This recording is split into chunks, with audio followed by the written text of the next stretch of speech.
Digitaalisten pelien ongelmallisella pelaamisella tarkoittaa sellaista tilannetta, jossa pelaaminen aiheuttaa pelaajan muuhun arkeen liittyviä ongelmia tai yhdistyy niihin.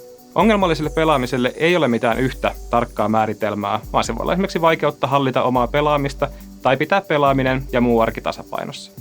Tyypillisiä ongelmia ovat esimerkiksi yöunien jääminen liian vähäisiksi, elinpiirin kaventuminen, ongelmat erilaisissa pelaamisen ulkopuolisissa ihmissuhteissa ja opintojen tai työn kärsiminen.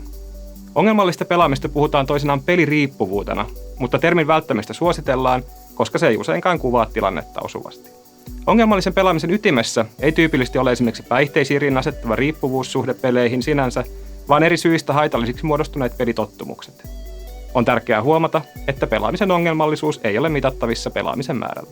Vaikka ongelmalliseen pelaamiseen usein liittyy runsasta pelaamista, tämä ei ole koko totuus. Pelaaminen on harrastus, johon on helppo käyttää paljon aikaa, eivätkä useimmat runsaastikaan pelaavista pelaa ongelmallisesti.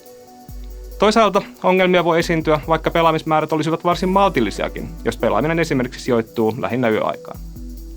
Ongelmallisen pelaamisen yhtenä piirteenä pidetään myös tilanteen pitkäkestoisuutta.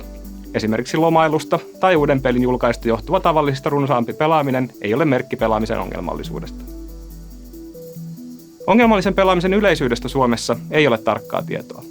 Noin 10% pelaajista arvioidaan esiintyvän ongelmallisen pelaamisen piirteitä, kun taas arviot vakavammista ongelmista kärsivistä vaihtelevat noin 0,5%–1,5%. Noin 10% pelaajista arvioidaan esiintyvän ongelmallisen pelaamisen piirteitä, kun taas arviot vakavammista ongelmista kärsivistä vaihtelevat noin 0,5%–1,5%. Vakavinta ongelmallisen pelaamisen muotoa kutsutaan pelaamishäiriöksi, joka on virallinen ICD-11-tautiluokituksessa listattu diagnoosi.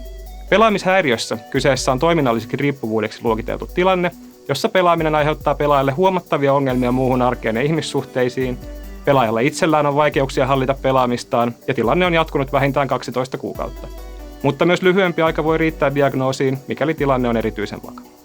Ongelmalliselle pelaamiselle ei ole mitään tiettyä yksittäistä syytä, vaan siihen vaikuttavat monenlaiset pelaajaan liittyvät tekijät. Ongelmallinen pelaaminen voi olla esimerkiksi seurausta muun arjen stressistä ja kuormituksesta, jota pyritään helpottamaan pelaamalla, tai sen taustalla saattaa olla vaikkapa sosiaalisten tilanteiden pelkoa ja ahdistusta, joiden vuoksi vältellään toisten ihmisten kasvokkaista kohtaamista.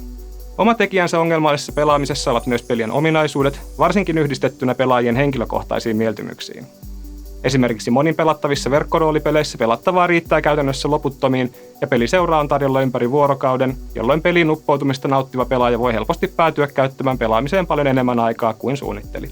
Kilpailullinen pelaaja taas saattaa omistaa haitallisenkin paljon ajastaan harjoitteluun muun arjen kustannuksella.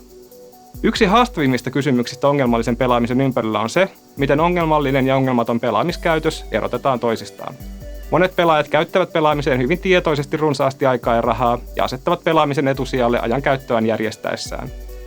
Aktiivisille pelaajille on myös varsin tyypillistä ajatella pelaamista silloinkin, kun he eivät pelaa, tai olla ärtyneitä, mikäli he eivät pääse pelaamaan.